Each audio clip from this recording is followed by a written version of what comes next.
நேற்று வீடியோவில் போஸ்ட் பண்ண போது டபுள் டாப்லேருந்து பர்சன்டேஜ் வரைக்கும் எவ்வளோ வந்திருக்கோ 180%. அதாவது டபுள் டாப்பில் நான் சொன்ன மாதிரி இன்றைக்கி வந்து அதை ஆல்மோஸ்ட் கால்குலேஷன் பண்ணியே காட்டிருந்தேன். இப்போ இந்த டபுள் டாப்லேருந்து இது வரைக்கும் இப்போ எவ்வளோ பாயிண்ட்டு, 191 பாயிண்ட்டு. அப்போ இங்கேருந்து திருப்பி 191 வருதான்னு பாருங்கள். இங்கேருந்து அது அந்த டபுள் டாப்புக்கு உண்டான லெவல் கரெக்டாக ப்ரிடிக்ஷன் ஆகிருக்கா, அங்கேருந்து கீழே விழுந்ததுக்கு உண்டான பர்சன்டேஜ். இது நம்மளுடைய லெவலில் வந்து பார்த்திங்கன்னா ஃபெபனாச்சி ரீடெஸ்ட்மெண்ட். இந்த ரீடெஸ்ட்மெண்ட்டை நம்ம எப்படி நம்ம ஃபர்தராக யோசிக்கணும், அதை எப்படி நம்ம கரெக்டாக பண்ணால் கரெக்டாக இருக்கும்.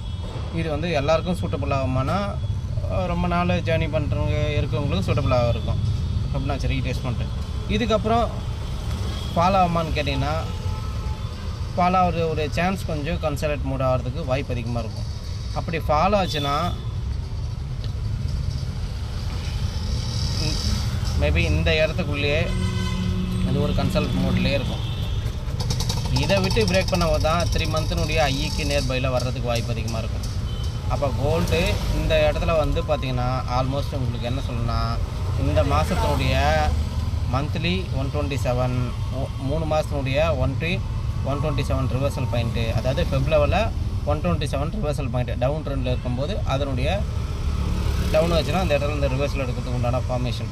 அப்போ இது ரெண்டுத்தையும் ஃபாலோ பண்ணிட்டு இதை வந்து லோவை கட் பண்ணும்போது தான் அந்த 3 மந்த்தினுடைய ஹைக்கு நியர்பையில் வரும். அது அதுக்கப்புறம் தான் கீழே விடும். இந்த அளவுக்கு போகிறதுக்கு பாசிபிலிட்டி சான்சஸ் கம்மி.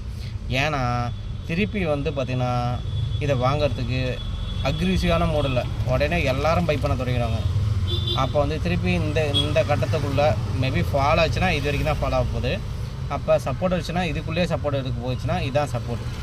இந்த லெவல் தான் 3 மந்த்தினுடைய ரிவர்சல் பாயிண்ட்டு, மந்த்தினுடைய ரிவர்சல் பாயிண்ட்டு. அப்போ ஆக மொத்தமாக இது திருப்பி அந்த ரேட்டுக்கே வந்து கொஞ்சம் ஸ்பீடாக இருந்த மொமெண்டம் அது போல் இல்லாமல் ஸ்லோவன் ஸ்டடியாக தான் இதுக்கப்புறம் ஏற தொடங்குன்னு நினைக்கிறேன்.